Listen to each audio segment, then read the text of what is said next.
Assalamualaikum warahmatullahi wabarakatuh. Perkenalkan, nama saya Yati Nurhayati dari SMA Negeri 1 Ciledug. Hari ini kita akan mempelajari tentang ruang lingkup biologi. Yang pertama yaitu tentang tahapan metode ilmiah.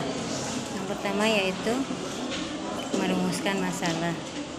Yang kedua, mengumpulkan data melalui observasi. Yang ketiga, menentukan dengan dugaan sementara atau hipotesis. Yang keempat, melakukan penelitian atau praktikum. Setelah praktikum akan melakukan atau mengumpulkan data dari hasil praktikum. Yang keenam yaitu menjawab pertanyaan atau hasil eksperimen. Yang ketujuh, membuat kesimpulan atau menjawab pertanyaan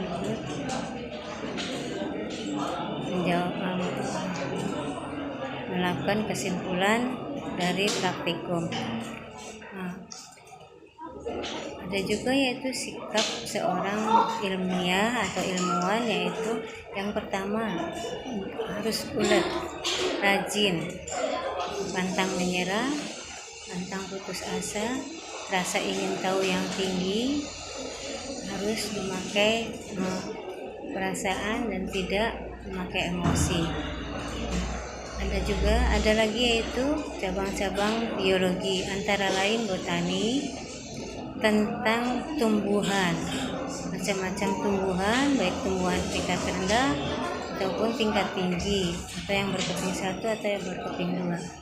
Yang kedua yaitu zoologi, mempelajari tentang hewan.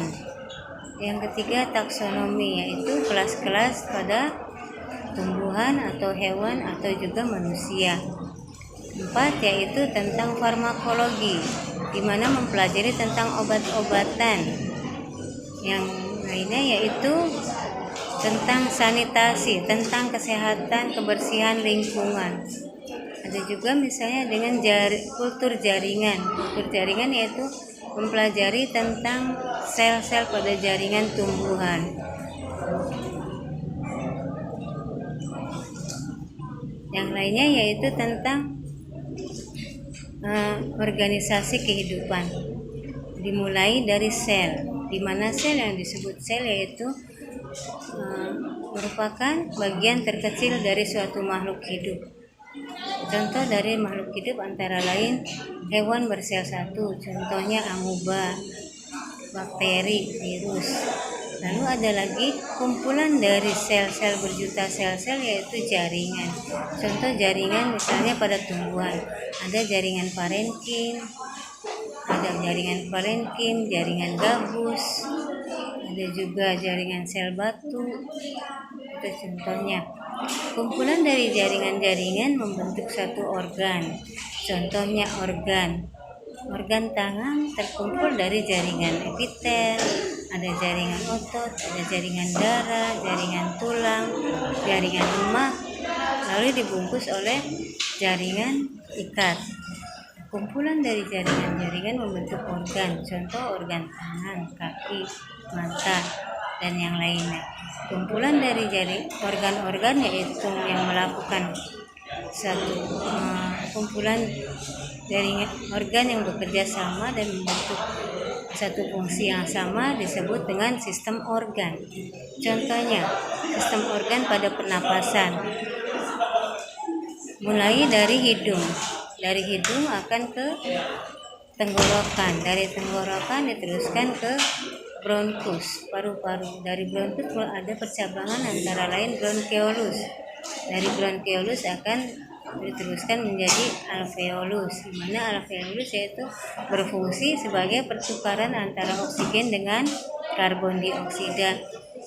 Contoh dari sistem organ yaitu sistem pencernaan, sistem ekskresi, sistem reproduksi, sistem gerak, dan yang lainnya. Kumpulan dari sistem organ akan membentuk suatu individu. Bisa dari tumbuhan, bisa hewan, juga manusia. Individu yang berkumpul dalam satu jenis disebut populasi.